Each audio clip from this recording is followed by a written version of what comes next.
시청자 여러분 안녕하십니까? 국내외 주요 소식 전해드리는 모두의 증시 고유림입니다. 첫 번째 뉴스입니다. 더불어민주당 황정화 의원은 차세대 소형모듈 원자로 개발을 지원하기 위한 SMR 특별법을 대표 발의했다고 12일 발표했습니다.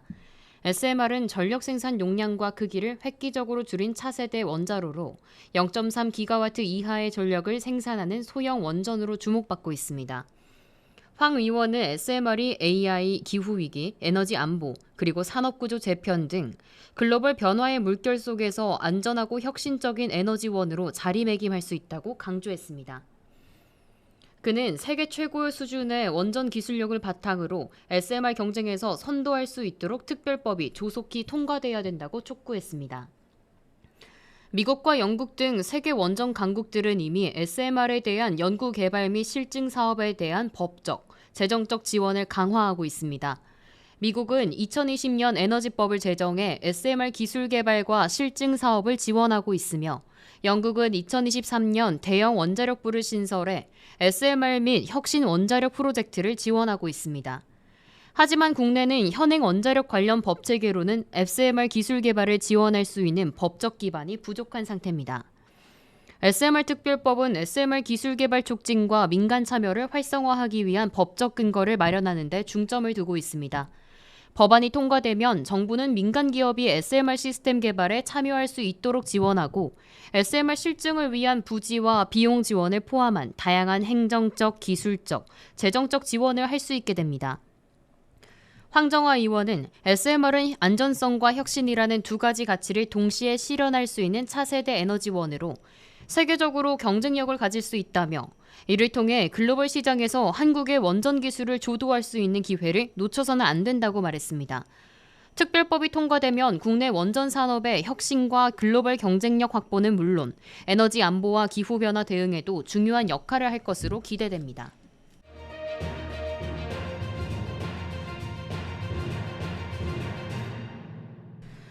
카카오는 경기 남양주 왕숙 3기 신도시에 인공지능 디지털 허브를 구축하기 위한 협상을 경기도와 한국토지주택공사와 마무리한 것으로 알려졌습니다. 이번 프로젝트는 최대 6천억 원을 투자해 대규모 데이터 센터가 포함된 단지를 조성하는 계획입니다. 이 AI 디지털 허브는 국내 핵심 AI 기술 발전을 이끄는 거점이 될 것으로 예상됩니다. 카카오는 이르면 내년 착공을 시작해서 2030년까지 완공을 목표로 하고 있습니다. 정부와 카카오는 남양주 왕숙 첨단 산업단지 부지를 국내 주요 AI 허브로 성장시키기 위한 계획을 밝혔습니다. 특히 카카오는 이번 투자를 통해 국내 AI 기술 개발과 디지털 혁신을 선도할 수 있는 기회를 만들고자 합니다. 이번 프로젝트는 카카오의 디지털 인프라를 더욱 강화할 수 있는 중요한 이정표가 될 것입니다. 카카오는 2022년 판교 데이터 센터 화재로 인해 카카오톡 등 주요 서비스의 먹통 사태를 겪은 바 있습니다. 이 사건을 계기로 카카오는 안정적인 데이터 인프라 구축을 위해 더욱 체계적인 투자와 대응책을 마련해 왔습니다. 2024년 1월에 가동을 시작한 안산 데이터 센터에 이어 이번에는 남양주 왕숙 지역을 제2의 데이터 센터 부지로 확정하며 안정적인 디지털 서비스 제공을 위한 기반을 마련할 계획입니다. 이번 투자건은 이재명 정부 출범 이후 첫 번째 대형 투자로 주목받고 있습니다. 이 대통령은 대선 당시 경기 지역의 핵심 공약으로 남양주 국가첨단전략산업 특구 지정을 발표한 바 있습니다. 이를 통해 남양주 왕숙은 첨단 산업의 중심지로 자리 잡을 가능성이 커졌습니다. 정부와 카카오는 이번 프로젝트가 경기 지역 경제와 기술 발전에 큰 영향을 미칠 것으로 기대하고 있습니다. AI와 데이터 기반 기술의 발전이 가속화되는 가운데 이번 카카오의 투자가 향후 AI 산업의 중심으로 자리 잡을지 주목됩니다.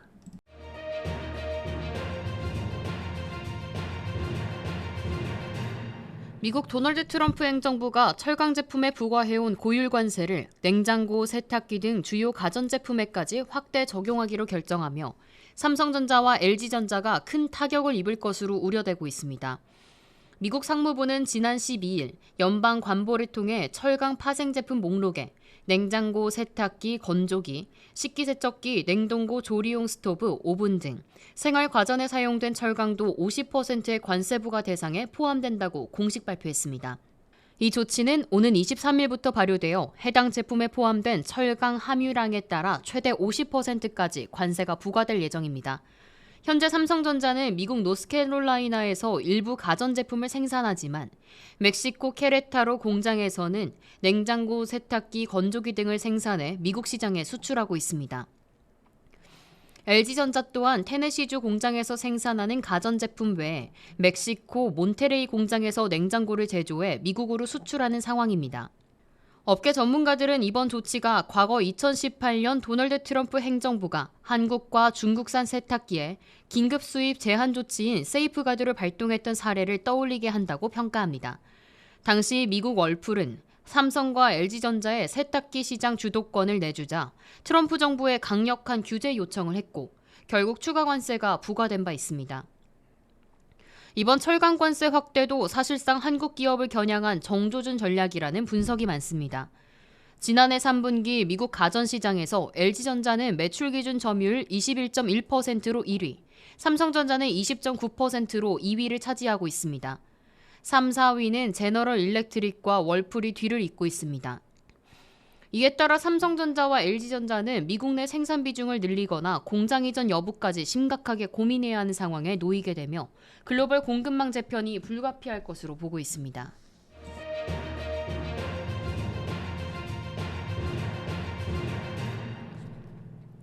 국내 원자력 발전 관련 종목들이 주식시장에서 뜨거운 주목을 받고 있습니다. 특히 두산에너빌리티는 최근 52주 신고가를 경신하며 원전주의 상승세를 이끌고 있습니다. 이러한 주가 상승은 단순한 단기적 움직임을 넘어 글로벌 에너지 안보와 탄소 중립 목표가 맞물려 원전의 중요성이 재조명되는 가운데 일어나고 있습니다. 13일 한국거래소에 따르면 두산에너빌리티는 지난 12일 주가가 전거래일 대비 3,900원 상승한 55,000원으로 거래를 마쳤습니다. 이날 주가는 54,300원에 출발하여 지속적으로 상승하며 52주 신고가를 경신한 것입니다. 이와 함께 다른 원전 관련 종목들도 큰 상승폭을 기록했습니다.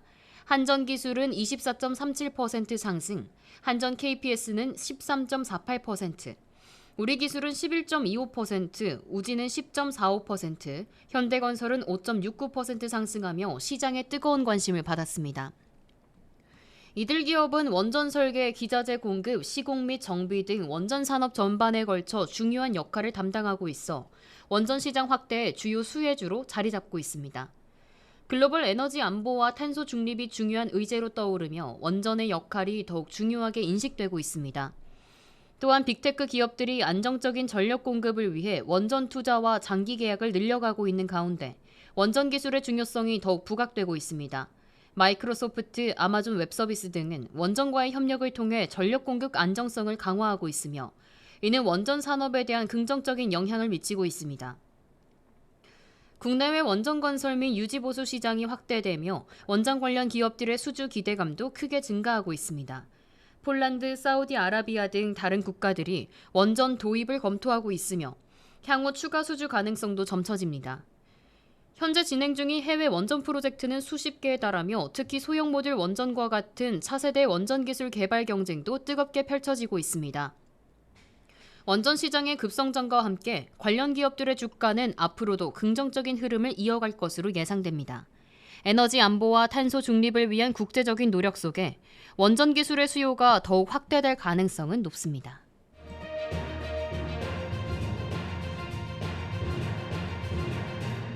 하나투자증권은 13일 삼성전자의 2분기 실적이 저점을 찍고 하반기부터 실적이 본격적으로 개선될 것으로 전망하며 목표 주가를 기존 73,000원에서 79,000원으로 상향 조정했습니다. 하나투자증권의 김광진 연구원은 삼성전자의 2분기 영업이익은 6조 1천억 원으로 전분기 대비 8% 감소할 것으로 예상된다고 밝혔습니다. 그는 반도체 사업을 담당하는 디바이스 솔루션 부문의 이익은 전반적인 컨벤셔널 D램 가격 상승에 힘입어 일부 개선됐으나 환율 하락과 5세대 고대역폭 메모리 12단 제품의 시장 진입 지연으로 출하량 증가가 제한적이었다고 설명했습니다. 다만 김 연구원은 2분기 실적이 저점일 가능성이 크다며 지금부터는 하반기 실적 개선에 집중할 때라고 강조했습니다. 김 연구원은 현재 컨벤셔널 디램 시장에서 D5와 D4 제품 모두 생산 능력 한계와 종산 이슈로 인해 공급 제약이 심화되고 있어 하반기에도 가격 강세가 지속될 것으로 분석했습니다. 특히 삼성전자는 경쟁사 대비 일반 디램 생산에 여유가 있어 시장 기회를 더욱 확대할 수 있다고 덧붙였습니다. 또한 HBM3 12단과 관련해 연내 엔비디아 공급 불확실성에 대한 시장 우려를 과도한 것이라고 평가하며 삼성전자가 공격적인 가격 정책을 펼칠 경우 엔비디아의 HBM 벤더 다변화 필요성과 맞물려 유효한 판매 전략이 될 수 있다고 전망했습니다. 김 연구원은 하반기 중 벤더로 진입해 내년 시장에서 의미 있는 점유율 확보가 가능할 것이라고 밝혔습니다. 하나투자증권은 올해 3분기와 4분기 삼성전자의 영업이익을 각각 10조 1,380억 원, 10조 7,110억 원으로 추정했고 10조 원대 실적을 이어갈 것으로 예상했습니다. 삼성전자의 연간 영업이익은 지난해 32조 7,260억 원 대비 약 1조 원 증가한 33조 6,770억 원에 달할 전망입니다.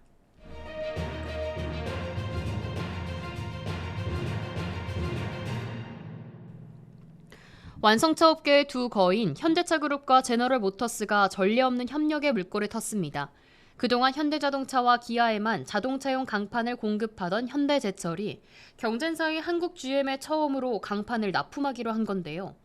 글로벌 공급망 재편과 전략적 제휴가 맞물리며 이뤄진 빅딜입니다. 현대제철이 오는 9월부터 한국 GM에 자동차용 강판을 공급하기로 결정했습니다. 연간 약 10만 톤 규모로 거래처 확대 차원에서도 의미 있는 변화입니다. 현대제철은 그간 모기업인 현대차그룹의 현대차와 기아에만 자동차용 강판을 납품해 왔습니다. 한국 GM은 경쟁 관계를 의식해 그동안 중국의 바이오산 강철이나 국내 포스코에서 철강제를 조달해 왔습니다. 하지만 최근 글로벌 공급망 재편과 미중 무역 갈등이 장기화되며 상황이 달라졌습니다. 한국 GM은 중국 의존도를 줄이고 강판 공급처를 다변화하는 전략에 따라 현대제철과의 거래를 전격 결정했습니다. 특히 현대차그룹과 GM은 지난해부터 수소, 전기차, 부품 공동구매 등 포괄적인 협력을 논의해왔고 이번 거래는 그 연장선에서 성사된 것으로 보입니다. 지난해 9월 정의선 현대차그룹 회장과 메리바라 GM 회장은 포괄적 협력 업무 협약 체결을 했고 두 사람은 오는 9월 미국 디트로이트에서 열리는 자동차 전문 포럼에서도 공동 기조연설에 나설 예정입니다. 이번 납품은 단순한 부품 공급을 넘어 현대차와 GM의 전략적 제휴가 본격화된 상징적인 사건입니다. 공급망은 물론 기술 생산 분야까지 협력이 확대될 수 있습니다. 완성차 업계의 두 강자가 협력이라는 키워드로 다시 손을 맞잡으며 글로벌 자동차 시장의 판도에도 변화의 조짐이 감지되고 있습니다.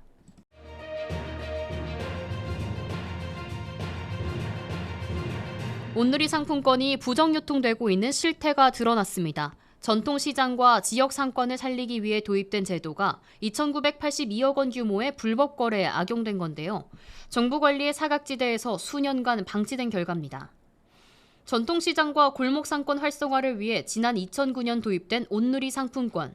소비자가 구매하면 일정 비율의 할인 혜택을 받을 수 있고 가맹점은 이를 다시 현금으로 환전할 수 있어 지역 경제에 활력을 불어넣는 역할을 해왔습니다. 하지만 그 이면에서는 음성적이고 조직적인 깡거래가 암암리에 벌어지고 있었습니다. 지난해만 적발된 부정 유통 구조는 무려 2,982억 원으로 이는 2023년 전체 온누리 상품권 발행액 4조 2,880억 원의 약 7%에 해당하는 수치입니다. 소상공인 시장진흥공단은 지난해 국정감사에서 불거진 대구 마늘가게 사건을 계기로 16년 만에 처음으로 전국적인 실태조사에 나섰습니다. 당시 마늘가게 한 곳이 온누리 상품권으로 월 63억 원에 달하는 매출을 기록해 큰 충격을 줬습니다. 이에 따라 온누리 상품권 매출이 1억 원 이상인 가맹점과 주류 소매의심 가맹점 449곳을 대상으로 조사가 진행됐고 이 중 134곳에서 부정 유통이 확인됐습니다. 부정거래 유형도 다양했습니다. 지류 상품권의 경우엔 실물거래 없이 상품권만 사고 파는 상품권 깡, 비가맹 지점에서 몰래 수취하는 행위, 대리 구매자 이용, 모바일 상품권의 경우엔 가맹 등록되지 않은 지점에서 QR코드를 통한 결제가 대표적인 수법으로 적발됐습니다. 전문가들은 정부의 근본적인 대응 시스템 부재를 지적합니다.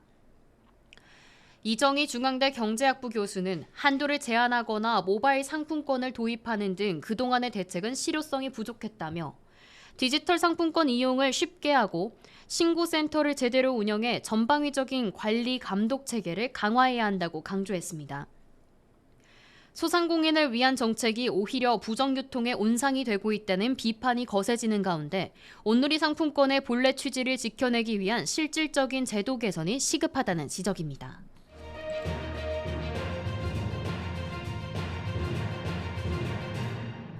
국내 유일의 탄약 생산업체인 풍산이 글로벌 방산 수요 증가에 힘입어 사상 최대 실적을 기록한 데 이어 올해 역시 고성장을 이어갈 것으로 보입니다.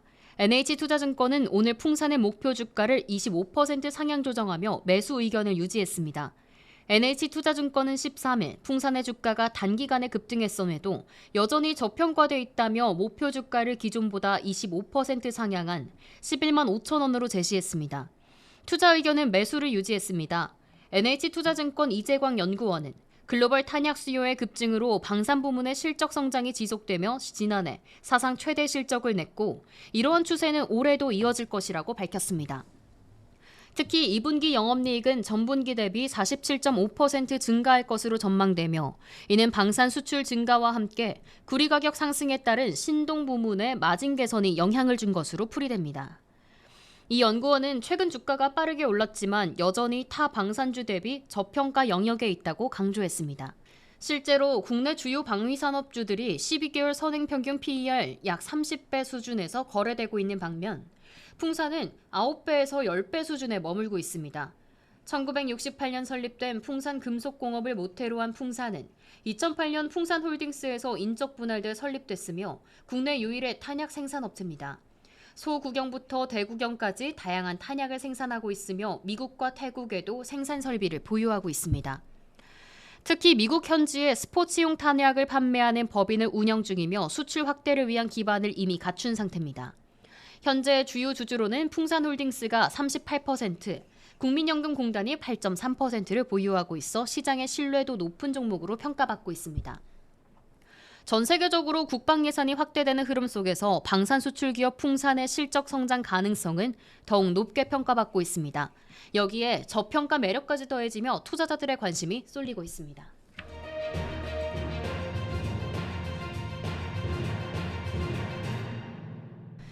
바이오 에스테틱 전문 기업 파마리서치가 기업 구조의 대대적인 변화를 단행합니다. 투자를 전담할 존속법인 파마리서치 홀딩스와 사업을 담당할 신설법인 파마리서치로 회사를 나누는 인적 분할을 결정했습니다. 13일 파마리서치는 이사회를 열고 회사를 투자 전담 법인 파마리서치 홀딩스와 에스테틱 사업 중심의 파마리서치로 인적 분할한다고 밝혔습니다. 이번 인적 분할은 사업과 투자 기능을 분리해 전문성과 효율성을 극대화하기 위한 전략적 결정입니다. 분할 이후 존속법인인 파마리서치 홀딩스는 그룹의 컨트롤 타워로 기능하며 자회사 관리와 전략적 투자에 집중합니다. 반면 신설되는 파마리서치는 의료기기, 의약품, 화장품 등 핵심 에스테틱 사업을 전담하게 됩니다. 분할 비율은 파마리서치 홀딩스 0.7427944, 파마리서치 0.2572056입니다. 총 자산 기준으로는 파마리서치 홀딩스가 5,802억 원, 파마리서치는 2,195억 원 규모로 각각 출범할 예정입니다. 인적 분할은 오는 10월 임시주주총회에서 특별 결의로 확정되며 분할 기일은 11월 1일 이후 재상장 절차도 밟게 됩니다. 파마리서치 관계자는 이번 분할을 통해 각 사업의 경쟁력을 강화하고 빠르게 변화하는 시장에 민첩하게 대응할 수 있는 체계를 마련하게 됐다며 지주회사 체제 전환은 그룹의 중장기 성장 전략의 일환이자 주주 가치를 높이는 핵심 전환점이 될 것이라고 설명했습니다. 한편 파마리서치는 주주 환원 정책의 일환으로 보유 중인 자사주 전량을 오는 20일 소각하기로 결정했습니다. 실질적인 유통 주식수를 줄여 주당 가치 제고를 기대할 수 있다는 분석입니다. 지배구조 재편과 주주 친화 정책을 동시에 추진하는 파마리서치, 이번 분할이 단순한 조직 개편을 넘어 기업 가치 상승의 신호탄이 될 수 있을지 투자자들의 시선이 쏠리고 있습니다.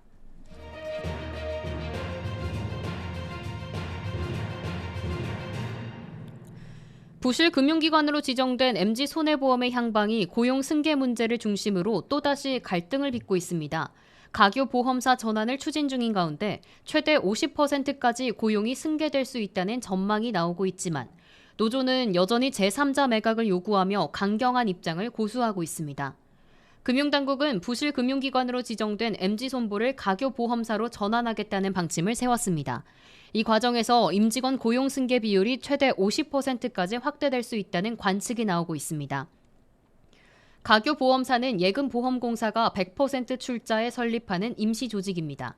저축은행 사태 당시 활용했던 정리수단으로 이번에도 MG손보를 일시적으로 안정시키고 5대 보험사로 계약을 이관하는 방식이 예상됩니다. 현재 MG손보에는 약 500명의 임직원이 근무 중이며 고용승계 인원은 최대 250명 수준까지 늘어날 가능성이 제기됩니다. 하지만 노조는 여전히 강하게 반발하고 있습니다. 그 이유는 고용 형태에 있습니다. 정규직 전환이 아닌 1년에서 2년짜리 임시계약직이 대부분이란 점에서 실질적인 고용 안정과는 거리가 있다는 주장입니다. 배영진 MG손보 노조 지부장은 지난 12일 열린 결의대회에서 옆자리에 있던 동료의 해고를 목격하고 이를 실행해야 할 상황에 직원들이 처했다며 대표 관리인이 제시한 38% 고용 승계안 역시 사실상 해고 통보에 불과하다고 비판했습니다. 노조는 당초부터 가교보험사 설립이 아닌 제3자 매각을 통한 정상화를 촉구해왔습니다. 가교보험사는 임시조직으로 계약 이전이 완료되면 사실상 해체 수순에 들어가고 인력 대부분이 정리될 수밖에 없다는 점에서입니다. 한편 정치권도 이 사안에 주목하고 있습니다. 민병덕 더불어민주당 의원은 MG손보 노조의 단식 현장을 찾아 이번 사태는 단순한 기업 부실이 아닌 금융당국 정책 실패 구조적 결과라며 중재 필요성을 강조했습니다. 금융위원회는 현재 고용승계 비율은 예정된 바가 없다고 밝히면서도 운영 안정성과 기금 부담을 모두 고려해 적정선을 찾는 협상이 진행 중이라는 입장을 밝혔습니다. 가교보험사 전환을 둘러싼 MG손보 사태는 단순한 기업 구조조정이 아닌 고용과 산업 안정성, 정책 책임 문제로까지 확대되고 있습니다. 정부와 노조 간의 간극이 좁혀지지 않는다면 파국을 피하기 어려울 것이라는 우려도 나오고 있습니다.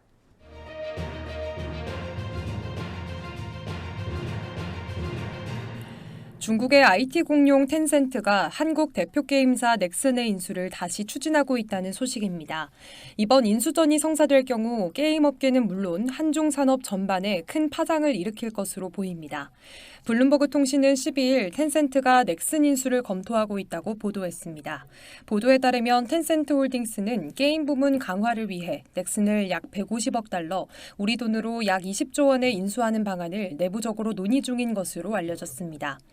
텐센트는 넥슨 창업자인 고 김정주 회장의 유족들과 접촉하며 인수 가능성을 타진하고 있는 상황입니다. 다만 넥슨의 지주사인 NXC 측이 인수안에 대해 어느 정도 긍정적으로 보고 있는지는 아직 불확실하다고 매체는 전했습니다. 넥슨은 메이플 스토리, 던전 앤 파이터 등 인기 게임을 통해 K게임의 대표 브랜드로 자리매김해 왔으며 현재 도쿄 증시에 상장된 상태입니다. 올해만 해도 넥슨의 주가는 10% 이상 상승했습니다. 중국 현지 매체들도 일제히 관련 보도를 내놓으며 텐센트의 움직임에 주목하고 있습니다. 텐센트는 현재 중국에서 넥슨의 대표 게임 던전 앤 파이터를 서비스 중입니다. 한편 텐센트는 2019년에도 넥슨 인수전에 관심을 보인 바 있으나 당시에는 본 입찰에 참여하지 않았습니다. 최근에는 텐센트 뮤직이 SM 엔터테인먼트의 지분을 대량 취득하면서 콘텐츠 시장 전반으로 확장을 꾀하는 모습입니다. 넥슨 인수가 실제로 성사될 경우 게임 업계는 물론 글로벌 IP 시장에도 큰 지각 변동이 일어날 것으로 보입니다.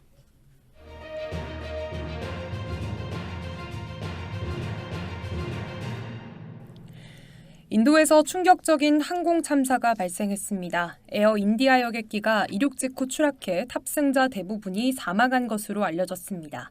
지금까지 확인된 사망자만 290명을 넘어섰습니다. 인도 에어 인디아 소속의 보잉 787 드림라이너 여객기가 이륙 직후 추락해 290명 이상이 숨졌습니다. BBC 보도에 따르면 에어 인디아는 12일 성명을 통해 탑승자 242명 중 241명이 사망했다며 유일한 생존자는 현재 병원에서 치료 중이라고 밝혔습니다. 사고는 이날 오후 1시 40분경 영국 런던으로 향하던 여객기가 이륙한 지 30초 만에 발생했습니다. 유일한 생존자는 11A 좌석에 탑승한 영국 국적자 비슈워시 쿠마르 라멜시 씨로 그는 갑작스런 소음과 함께 비행기가 그대로 추락했다고 증언했습니다. 추락한 여객기는 인근 병원과 의과대학 건물을 강하게 충돌하면서 민가까지 피해가 확산됐고 부상자만 최소 60여 명, 실종자도 4명 이상인 것으로 알려졌습니다. 구자라트 지역 경찰은 사망자 중에는 의대 학생들도 포함돼 있으며 일부 시신은 심하게 훼손돼 DNA 감식에 의존하고 있다고 밝혔습니다. 현장 목격자는 BBC에 폭탄이 터지는 듯한 굉음과 함께 불길이 치솟았다며 사람들이 바닥에 쓰러져 있었다고 당시 상황을 전했습니다. 문제 항공기는 2009년 도입된 최신 기종 보잉 787 드림라이너로 이번 사고는 해당 기종에서 발생한 첫 대형 인명사고입니다. 한편 나렌드라 모디 인도 총리는 13일 사고 현장을 직접 방문할 예정입니다.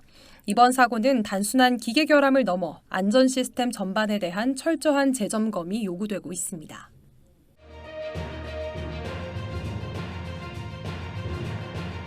구글 클라우드 서비스에 대규모 장애가 발생하면서 전 세계 주요 온라인 플랫폼들이 줄줄이 멈췄습니다. 생성형 AI 챗 GPT부터 음악 스트리밍 서비스 스포티파이, 메신저 디스코드까지 광범위한 영향을 받았습니다. 현지 시간 12일 미국 동부 기준 오전 11시 46분 구글 클라우드는 자사 페이지를 통해 미국, 유럽, 아시아 전역에서 13개 주요 클라우드 서비스에 장애가 발생했다고 밝혔습니다. 이에 따라 오픈 AI의 챗 GPT, 음악 플랫폼 스포티파이, 메신저 디스코드, 이에 따라 오픈 AI의 챗 GPT, 음악 플랫폼 스포티파이, 메신저 디스코드, 깃허브, 클라우드 플레이어 등 다수 글로벌 서비스의 일시적인 접속 불가 및 로그인 오류 문제가 발생했습니다. 오픈 AI는 싱글 사인온 등 로그인 시스템에 문제가 발생해 사용에 차질을 빚었다고 공지했고 스포티파이도 광범위한 서비스 장애를 인지하고 있다고 밝혔습니다. 장애 여파는 아마존의 트위치, 마이크로소프트의 깃허브, 코어위브의 웨이츠앤바이시즈 등 AI 스트리밍 개발 툴 전반으로 퍼졌습니다. 오후 들어 대부분의 서비스가 복구됐지만 사용자 불편은 이어졌습니다. 모니터링 사이트 다운디렉터에 따르면 구글 클라우드 장애 신고는 10,000건 이상, 스포티파이 44,000건, 디스코드 8,000건, 구글 검색은 4,000건 이상 접수됐습니다. CNBC는 AI 수요에 힘입어 급성장하던 구글 클라우드의 큰 악재라며 아마존 AWS, MS 애저와의 경쟁에서 신뢰성 타격이 불가피할 것이라고 분석했습니다. 구글은 근본 원인을 파악 중이며 전 엔지니어링 팀이 복구에 전념하고 있다고 밝혔습니다. 이번 사태는 AI 중심 시대에 클라우드 인프라 한 건의 장애가 얼마나 큰 파장을 낳는지를 보여줬습니다. 디지털 일상의 필수 인프라가 된 클라우드, 그 신뢰성 확보가 더욱 중요해지고 있습니다.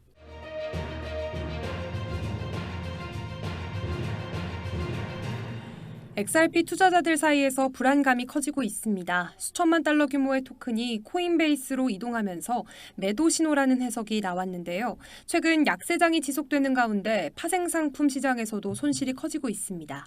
12일 약 2,600만 XRP, 미화로 약 6천만 달러 규모의 물량이 미국 암호화폐 거래소 코인베이스로 이동했습니다. 해당 거래는 블록체인 추적 플랫폼 웨일얼럿에 의해서 감지가 됐으며 UTC 기준 오후 6시 10분 1초에 실행된 것으로 나타났습니다. 이 같은 대규모 이동은 일반적으로 매도 신호로 간주됩니다. 특히 이번 거래는 단일 익명 지갑에서 발생해 보유자가 자산을 처분하려는 의도로 해석되고 있습니다. XRP 커뮤니티의 불안은 여기서 그치지 않았습니다. 같은 날 파생상품 시장에서는 약 951만 달러 규모의 롱 포지션이 청산되면서 투자 심리가 더욱 위축된 상황입니다. 한편 이와 유사한 사례는 지난 5월 9일에도 발생했습니다. 당시 2억 3천만 개 이상의 XRP가 익명 지갑 간에 이동을 했고 이후 가격이 하락한 바 있습니다. 이번에도 XRP 시세는 거래 직후 2% 이상 하락하며 추가 하락 우려가 커지고 있습니다.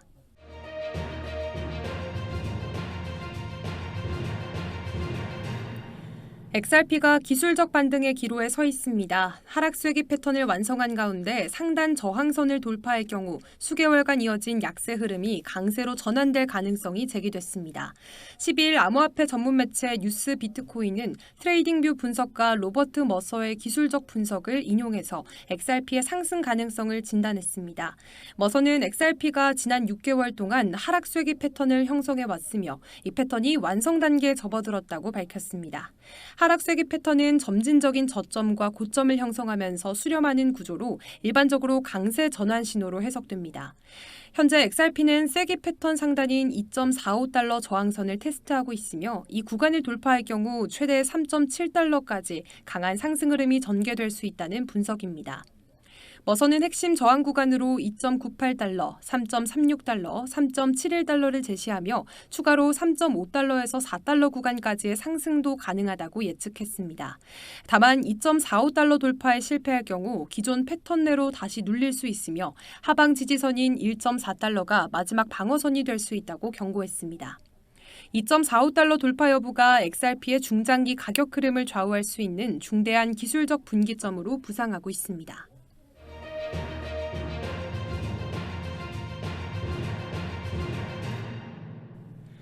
도널드 트럼프 미국 대통령이 세계 반도체 기업들에게 미국 내 생산을 확대할 것을 강력히 요구하고 있는 가운데 미국의 반도체 기업인 마이크론이 미국 내 투자를 크게 늘리겠다고 발표했습니다. 마이크론은 현지 시간 12일 자사의 미국 투자를 2천억 달러로 확장할 계획이라고 밝혔습니다. 이는 이전에 발표한 투자 계획보다 300억 달러가 추가된 수치인데요. 마이크론은 1,500억 달러를 메모리 반도체 제조에 투자하고 아이다호주 보이시에 두 번째 첨단 메모리 반도체 공장을 건설하며 버지니아주 마나사스의 기존 공장을 확장, 현대화할 계획입니다. 또한 HBM 패키징 역량 확보와 함께 반도체 연구 개발에 500억 달러를 투자할 예정입니다. 하지만 마이크론의 추가 투자 계획에 맞춰 미국 정부의 보조금은 크게 증가하지 않았다는 점에서 우려가 제기되고 있습니다. 마이크론은 추가로 2억 7,500만 달러의 반도체법 보조금을 받을 예정이지만 이는 작년 12월 바이든 행정부와의 잠정 합의 내용을 확정한 것에 불과합니다. 즉 보조금 증액이 아닌 기존의 합의 내용을 확정한 것에 불과하다는 평가가 나오는데요. 마이크론의 이번 발표는 트럼프 행정부가 추진하는 반도체법 보조금 재협상 움직임과 맞물려서 주목되고 있습니다. 트럼프 대통령은 반도체에 관세를 부과할 경우 보조금을 지급하지 않아도 기업들이 자발적으로 미국에 투자를 확대할 것이라고 주장하며 반도체법을 비판해 왔습니다. 이로 인해 삼성전자와 SK하이닉스 등 다른 반도체 기업들에 대해서도 트럼프 행정부가 추가 투자 확대를 요구하며 불리한 조건을 제시할 가능성도 제기되고 있습니다.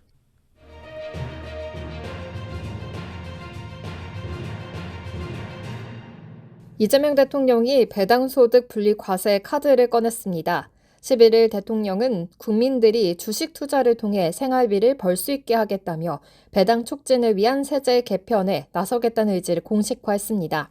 현재 배당소득은 이자소득과 합쳐 연간 2천만 원을 초과할 경우 최고 49.5%의 누진세율이 적용되는 금융소득 종합과세 대상입니다. 이 때문에 고배당 투자에 대한 매력이 떨어진다는 지적이 이어져 왔습니다. 이에 따라 주목받는 해법이 바로 배당소득 분리과세입니다. 특정 조건을 만족하는 기업에서 발생한 배당에 대해서는 낮은 세율을 별도로 적용해 장기 투자와 주주 환원 확대를 유도하는 방식입니다. 더불어민주당 이소영 의원이 최근 발의한 소득세법 개정안이 대표적인 사례입니다. 배당 성향이 35%인 상장사로부터 받은 배당에 대해서 기존 종합과세 대신 차등세율의 분리과세를 적용하는 내용을 담고 있습니다. 구체적으로는 연 2천만 원 이하는 기존처럼 15.4%, 2천만 원 초과 3억 원 이하는 22%, 3억 원 초과는 27.5%의 세율을 적용하게 됩니다. 이재명 대통령은 이 의원의 법안을 직접적으로 언급하며 조세 재정에 큰 타격을 주지 않는 선에서 세율을 낮추고 많이 배당을 받아가는 게 바람직하다고 밝혔습니다. 정부도 검토에 들어간 모습입니다. 기획재정부는 배당 세제 조정 필요성에 대해서는 공감하지만 적용 대상과 세수 영향, 조세의 형평성 등을 신중히 따지겠다는 입장입니다. 배당 성향 기준 이외에도 전년도보다 배당이 늘어난 기업을 대상으로 할지 여부와 함께 현행 연간 2천만 원인 분리과세 한도를 3천만 원으로 상향하는 방안도 함께 거론되고 있습니다. 전문가들은 장기적으로 고배당 친화적 시장을 조성하기 위해서는 세제 유인과 함께 기업의 배당 확대에 대해서 명확한 가이드라인과 유연한 정책 설계가 병행되어야 한다고 조언합니다.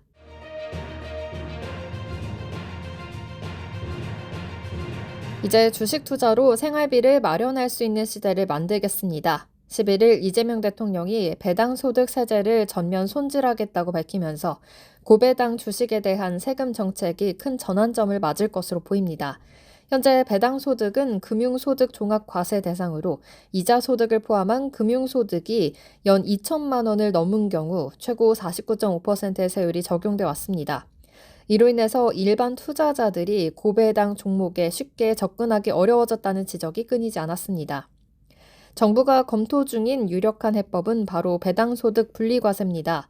이는 특정 요건을 충족한 기업의 배당 소득에 대해서 낮은 세율을 별도로 적용하는 방식으로 장기 투자 유도와 기업의 주주 환원 정책을 동시에 유도할 수 있다는 분석입니다. 이 가운데 더불어민주당 이소영 의원이 발의한 소득세법 개정안이 핵심 정책으로 주목받고 있습니다.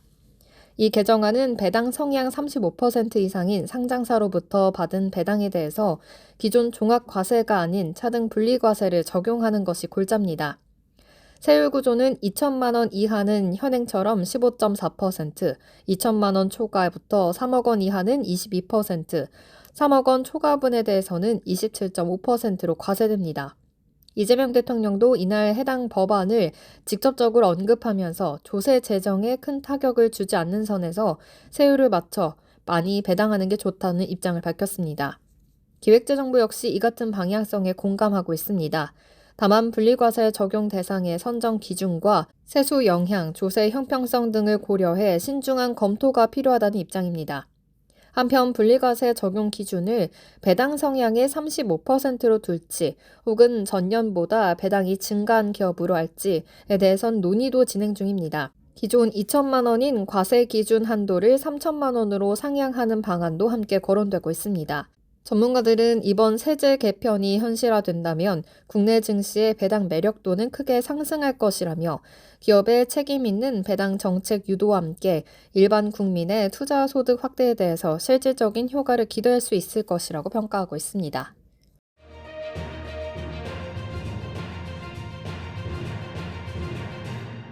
은값 온스당 40달러 시대 열리나? 글로벌 투자은행 UBS가 최근 은 가격에 대해서 낙관적인 전망을 내놓으면서 시장에 관심이 집중되고 있습니다. UBS는 향후 수개월 내 은 가격이 온스당 40달러에 도달할 수 있다고 전망했습니다. 단기 목표치 38달러로 상향 조정했으며 최고치로는 40달러까지도 가능하다는 입장입니다. 현재 은 가격은 연초 대비 26% 상승한 상태이며 기술적으로도 중요한 34.60달러 저항선을 돌파하면서 강한 모멘텀을 이어가고 있습니다. 그렇다면 은 가격 상승의 배경은 무엇일까요? 첫째, 달러 대체 자산에 대한 투자자 수요 확대가 있습니다. UBS는 최근 달러 약세와 함께 은이 대한 통화 자산으로 주목받고 있다고 분석했습니다. 둘째, ETF 시장의 강한 자금 유입입니다. 2024년 들어 은 ETF에는 약 3,560만 온스가 유입돼 총 보유량은 7억 5,100만 온스로 증가했습니다. 이는 2023년 이후 가장 큰 수준의 유입세입니다. 셋째, 선물 시장의 순매수 포지션 증가입니다. 현재 은 선물 시장의 순매수 포지션은 약 3억 400만 온스로 2024년 말 대비 1억 300만 온스나 늘어난 상태입니다. 여기에 더해서 UBS는 미국의 금리 인하 전망과 함께 달러 강세 둔화 역시 은 시장에 긍정적으로 작용할 것으로 내다보고 있습니다. 특히 은은 전체 귀금속 시장 중에서도 작은 규모를 가지고 있기 때문에 기관과 개인 투자자의 자산 배분 변화가 가격에 빠르게 반영될 수 있는 구조라고 강조했습니다. 공급과 수요 측면에서도 구조적인 타이트함이 지속되면서 실버 인스티튜드는 2024년 글로벌 은 수요를 12억 온스로 추정한 반면 공급은 10억 5천만 온스에 그칠 것으로 보이며 결과적으로 약 1억 4,900만 온스 규모의 시장 적자가 발생할 것이라고 전망했습니다. 이는 5년 연속 공급 부족 상태입니다. UBS는 특히 산업 수요가 안정적으로 유지되는 상황에서 개인 투자자의 매수세가 주된 상승 동력이 되고 있다고 분석했습니다.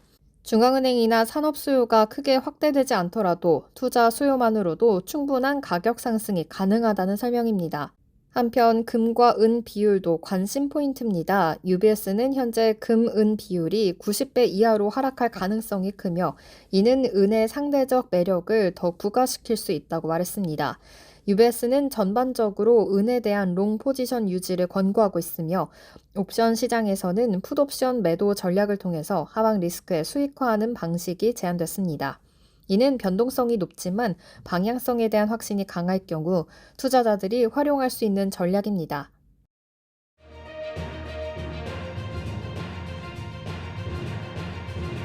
글로벌 빅테크 기업 메타와 틱톡이 유럽연합의 디지털 서비스법 감시 비용 산정 방식에 강하게 반발하며 유럽 2심 법원인 유럽 일반 법원에 공식적으로 법정 공방에 돌입했습니다.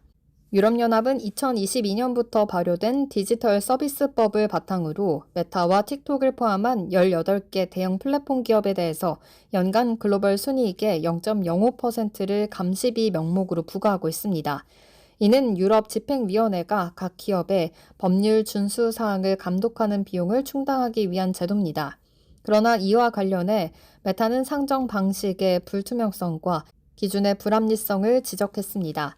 메타 측 변호사 아시마키스 콤니노스는 자산은 감시비 자체를 피하려는 것이 아니라 부과 기준이 그룹 전체 매출을 기준으로 책정한 것이 문제라면서 계산 근거가 전혀 공개되지 않았고 결과적으로 터무니없는 수치가 나왔다고 주장했습니다. 틱톡 역시 목소리를 높였습니다. 틱톡 측 변호사는 이번 감시비는 부정확한 수치와 차별적인 방식으로 산출됐다며 틱톡은 자사 플랫폼만이 아닌 타 플랫폼을 대신해 비용을 부담하고 있고 상한선도 무시됐다고 비판했습니다. 또한 모바일과 데스크톱에서 같은 사용자가 중복되는 계산을 하는 등 이중 계정 산정 문제가 발생했다며 이는 형평성과 공정성에 어긋나는 차별 행위라고 덧붙였습니다. 이에 대해 유럽연합 집행위는 강하게 반박했습니다. 집행위 측은 DSA의 취지는 그룹 전체의 재무 능력을 고려한 비용 산정이며 기업들도 충분히 그 내용을 이해할 수 있었다고 밝혔습니다. 감시비는 그룹 차원의 재원을 활용할 수 있을 만큼 그룹 순이익을 기준으로 삼는 것이 정당하다는 입장입니다. 해당 소송은 현재 유럽 일반 법원에서 심리 중이며 최종 판결은 내년 중에 나올 것이라고 예상하고 있습니다.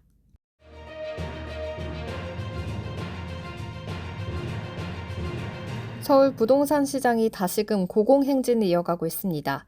이제는 전용 면적 59제곱미터, 즉 18평형대 소형 아파트 하나를 사기 위해서 12억 원이 넘는 돈이 필요한 시대가 열린 것입니다.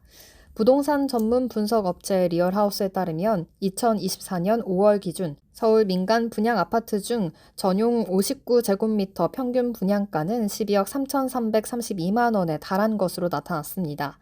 이는 지난해 같은 기간보다 무려 23.9%나 상승한 수치입니다.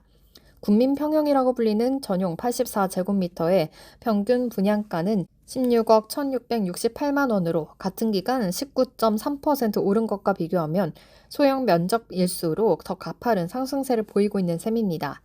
이번 현상은 1, 2인 가구 비중이 높아진 가운데 전용 84제곱미터 이상의 중대형 아파트가 가격 부담으로 외면받고 있으며 상대적으로 접근성이 높은 소형 주택형에 대한 수요가 집중되고 있다고 분석하고 있습니다.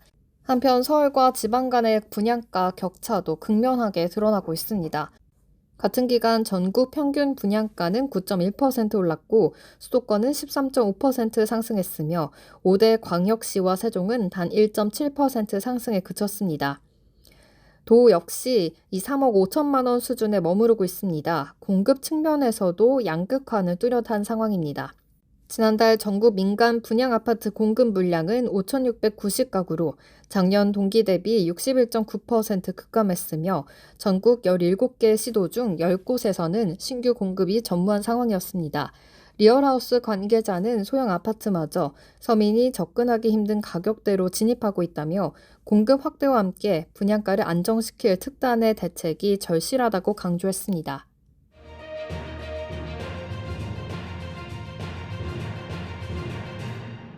국내 철강 업계를 대표하는 현대제철이 포항 2공장의 전면 가동 중단을 결정하며 철강 산업 전반의 수익성 악화와 구조조정 바람이 현실화되고 있습니다.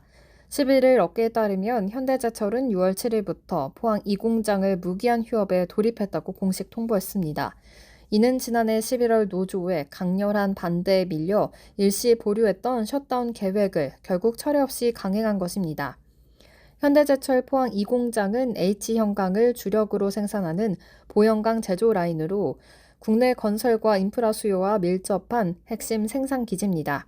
하지만 지난해부터 이어진 철강 가격 하락과 건설 경기 침체로 인해 수익성에 큰 타격을 입었고 회사 측은 2조 2교대 축소 운영으로 버틴 공장을 결국엔 중단하기로 결정했습니다. 특히 이번 휴업은 한시적이 아닌 사실상 무기한 셧다운으로 근로자들에게는 약정된 휴업 급여만 지급되고 실질적인 생산 활동은 전면 중단되는 구조입니다. 현대제철은 4월에도 인천 공장에 철근 생산 라인을 한 달간 멈췄고 포항 기술직을 대상으로 희망퇴직을 실시하는 강도 높은 구조조정을 이어오고 있습니다. 노조는 이번 결정에 강하게 반발하고 있습니다. 12일 포항 현지에서 노사협의회를 개최해 셧다운 관련된 논의를 진행할 예정입니다. 하지만 이번 공장은 휴업 상태에 들어갔고 협의가 어느 정도 수준까지 영향을 줄 수 있을지 미지수입니다. 한편 현대제철은 포항 1공장에서 운영 중인 중기사업부 철수도 추진 중입니다. 이 부서는 굴삭기 무한궤도 등 중장비 부품을 생산하고 있으며 현대제철은 현재 대주 KC그룹과의 매각 협상을 진행하고 있는 것으로 전해졌습니다. 현대제철은 올 1분기 190억 원의 영업 손실을 기록하며 2분기 연속 적자에 빠졌고 향후 실적 전망도 어두운 상황입니다.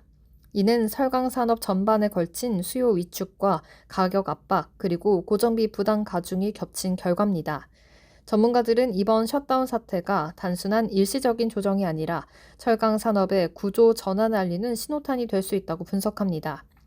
지속되는 중국발 공급 과잉, 친환경 트렌드 속에서 재편, 그리고 건설 기계 업종의 침체가 이어지는 가운데 현대제철의 행보는 제조업 전반의 고비용 구조와 수익성 한계를 여실히 드러낸 사례로 해석됩니다. 앞으로 노조와의 합의 결과, 그리고 구조조정 강도, 그리고 생산 라인 재편 시나리오에 따라서 현대제철은 물론 철강 산업 전반의 고용과 지역 경제에서도 영향이 미칠 것으로 보입니다.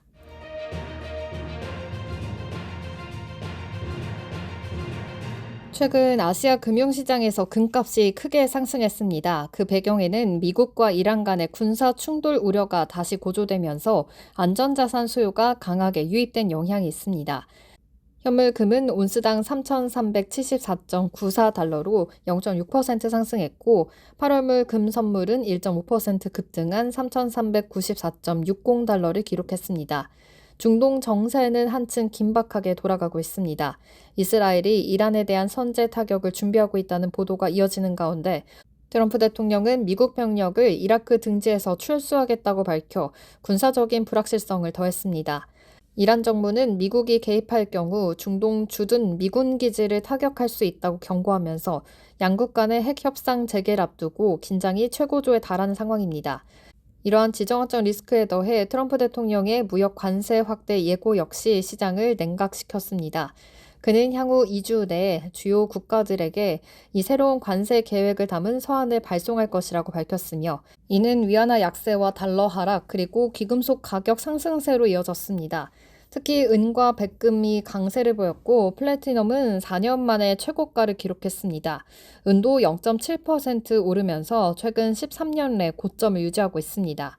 산업금속인 구리 역시 상승세를 보였습니다. 런던 금속거래소 기준 구리 선물은 톤당 9,699.70달러, 미국 선물은 파운드당 4.8242달러를 기록했습니다.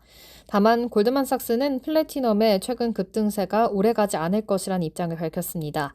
중국 내 백금 주얼리 수요 둔화와 자동차 배출가스 규제용 수요 감소, 그리고 남아 공발 공급 확대로 가격이 다시 조정될 가능성이 크다는 분석입니다. GS는 백금이 다시 온스당 800에서 1150달러의 박스권에 머물 것으로 전망하고 있습니다. 반면 금에 대한 전망은 여전히 긍정적입니다. 중동 지정학적 리스크와 미국 정치 불확실성, 그리고 달러 약세라는 매크로 환경이 금 시장에 우호적인 배경으로 작용하고 있기 때문입니다. 한편 이번 주말 미국과 이란의 추가 협상이 예정되어 있어 그 결과에 따라서 다음 주 금은 백금 시장의 방향성이 좌우될 것으로 보입니다. 귀금속 시장이 다시 국제 정세와 정책 변수로 민감하게 반응하면서 리스크 관리와 분산 투자 전략이 필요한 시점입니다.